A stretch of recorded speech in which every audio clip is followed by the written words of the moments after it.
Hi there, my name is Mike Karanica from the Dev Wars Prada. Hey guys, what's up? We're Kissing Candace.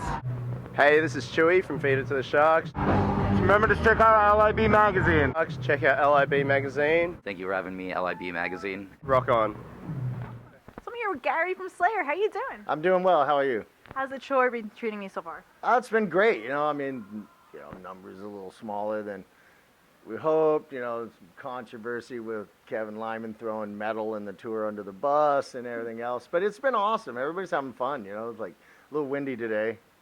A lot windy, which, the main thing that sucks about the wind is we have to scale the pyro back sometimes because fire starts bending where it's not supposed to go.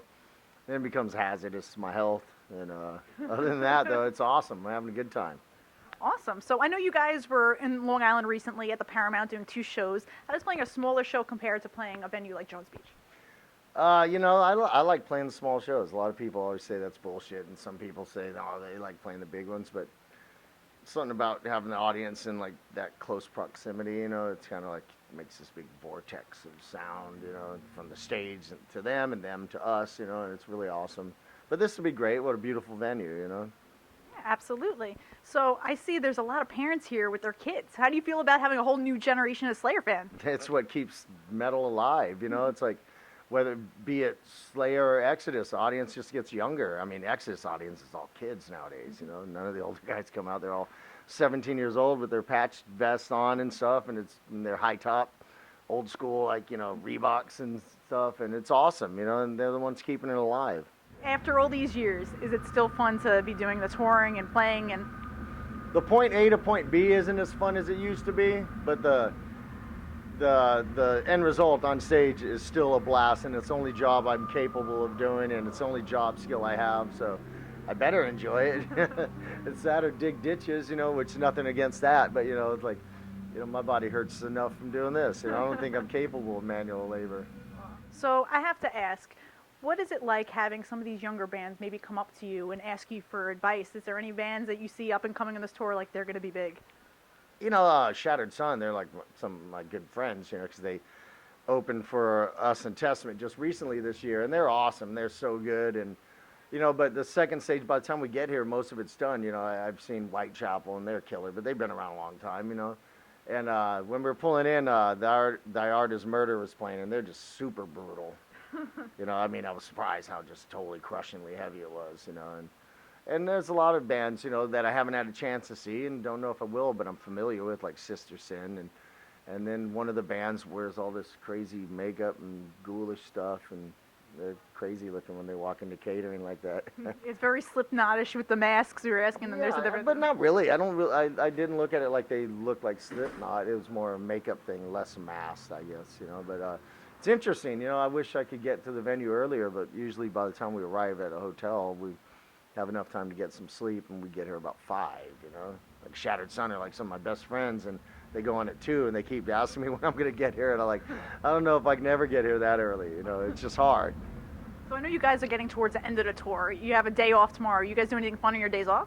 My wife flies in tomorrow, so that's my day off. That's my good day.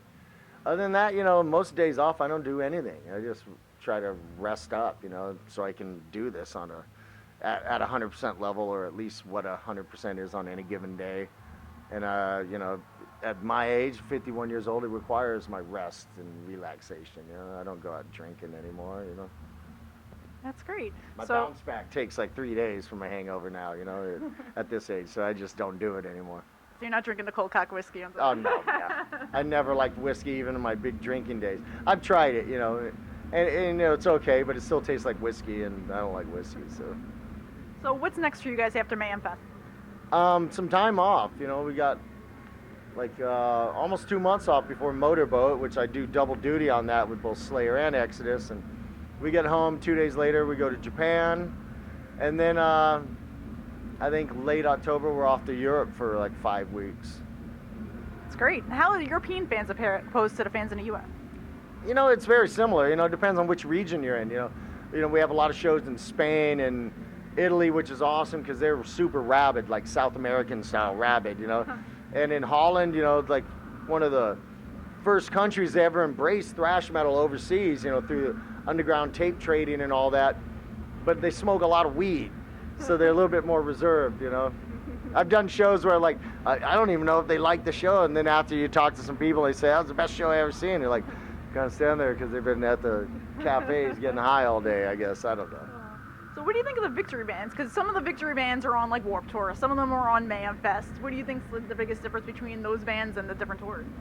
Well, they're all young up and comers, you know, and I think it's great that they're able to come out and play for people, and their stage is killer, you know. Like sometimes we go on and like we're playing this big place and there's a lot of empty seats, but they're all general admission, so they've got like these really good crowds, and we drive in past it and the fans are just packed up against the stage, and you know it sounds killer and everybody's having a good time, and they're reaching a new audience, which is, you know, the goal of any young band is to be seen. So I have to ask, how has the songwriting process, you know, changed since you guys lost Jeff? Well, Kerry wrote virtually the whole album. You know, when he was writing this, I was writing the new Exodus, and so, you know, that's not a question you'd have to ask Kerry. But I mean, I know from firsthand watching him over the course of the last 2 years, just never stopped working. You know, like he had enough songs for the album, but he just kept writing. And he, on days off, he'd take a guitar into the hotel and he'd write, and he'd work on lyrics, and he worked his ass off. You know, like impressive, because I always consider myself a workaholic, and when I see someone else that I really think is working really hard, they got to be busting ass, you know. That's great. Now, do you have any advice for any up-and-comers in the metal scene? Musically, practice. You know, don't listen to what anybody tells you you're supposed to sound like. Create your own thing. Take your influences and mold them into what you want to do with them.